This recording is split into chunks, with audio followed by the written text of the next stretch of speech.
Ever since their inception into the galactic community, the new species known as human has been that of nightmares. From the human language, well, they have many languages, which makes it difficult to converse with them, but they call themselves the boogeyman. Yes, it is strange that they call themselves something that we eat, but regardless of that, they also say Baba Yaga. What the heck does my grandfather have to do with anything? However, it all comes down to the one that you fear at night. The one that hides in the shadows and will come out and destroy you if you are not protected. The one that you hide from because if it catches you, you're dead. And every single time humans are dealt with, this is the same thing that happens. They stand so tall, 5 times our height, that it is absolutely insane to go up against one. They would simply knock you over with barely a thought. Wouldn't even notice you sometimes if they step on you. They would simply walk through an area, pushing everyone aside. And very soon everyone learned to move away from the humans. Many of the humans thought this was funny and would use their immense size to scare us all. Some would look at us and say, "Oh, how cute," as we looked at the feline ones, and they said, "Here, kitty, kitty, kitty." We still don't fully understand that one. Yet, still, amongst all this teasing that they do, one thing is certain: humans are dangerous.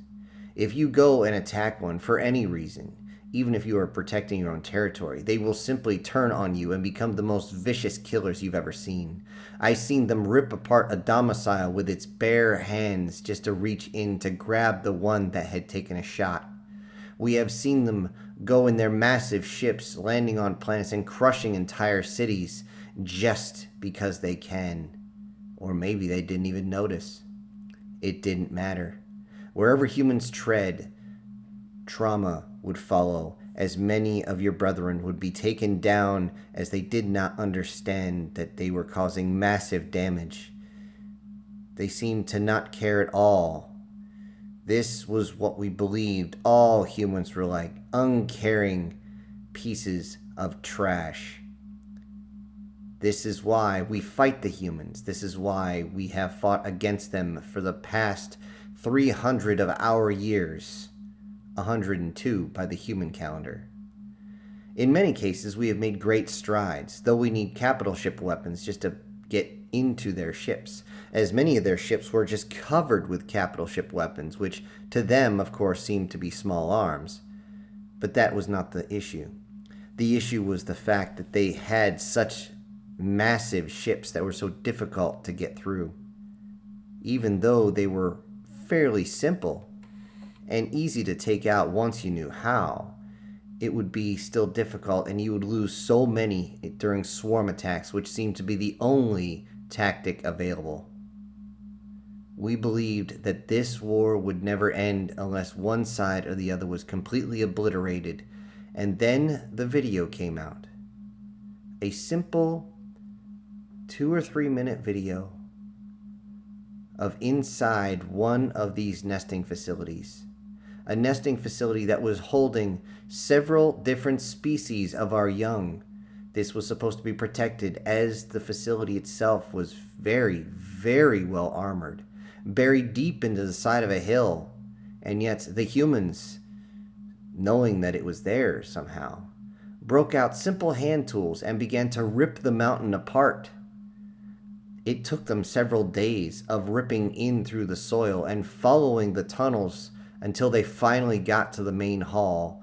The main hall was fairly large. In their perspective, it was more along the lines of 3 or 4 school buses. And if you don't know what one is, I recommend you look in Archive 2A98C. As the humans got in, they must have believed that there was some sort of resistance cell holding up. They began to break into the facility. They began to rip into it with everything they had. Even though they weren't using explosives, they seemed to want what was inside, as they were not willing to blow it to pieces just to retrieve it.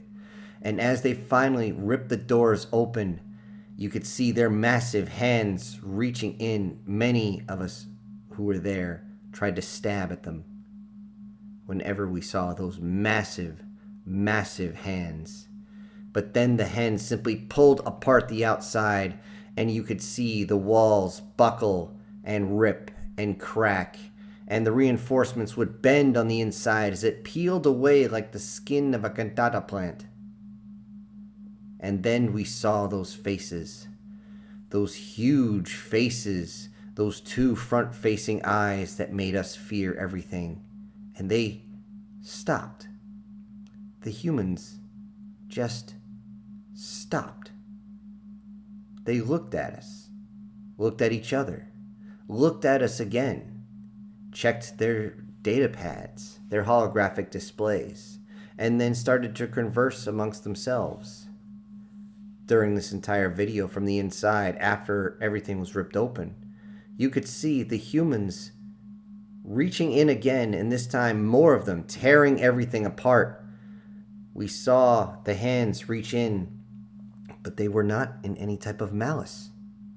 The hand simply reached out and laid itself down with its palm open. What was inside was many of our young, and the humans seemed to understand this. The other hand reached in and simply waved everyone forward and then pointed at the hand. A very young one, a Jalink, went forward, curious, and simply hopped on to the hand. The human hand didn't move, yet it just sat there. The Jalink looked around, unimpressed. It pecked a little bit, but it didn't seem to bother the human at all. Then a few others went over and got on the hand, and the hand simply sat there until towards the end of the video, when the hand slowly raised and brought itself out. That was the end of that video. We believed that this would be the end of those children. We believed that they were all just turned into food, as the hand would simply close itself and throw them down the maw of these humans.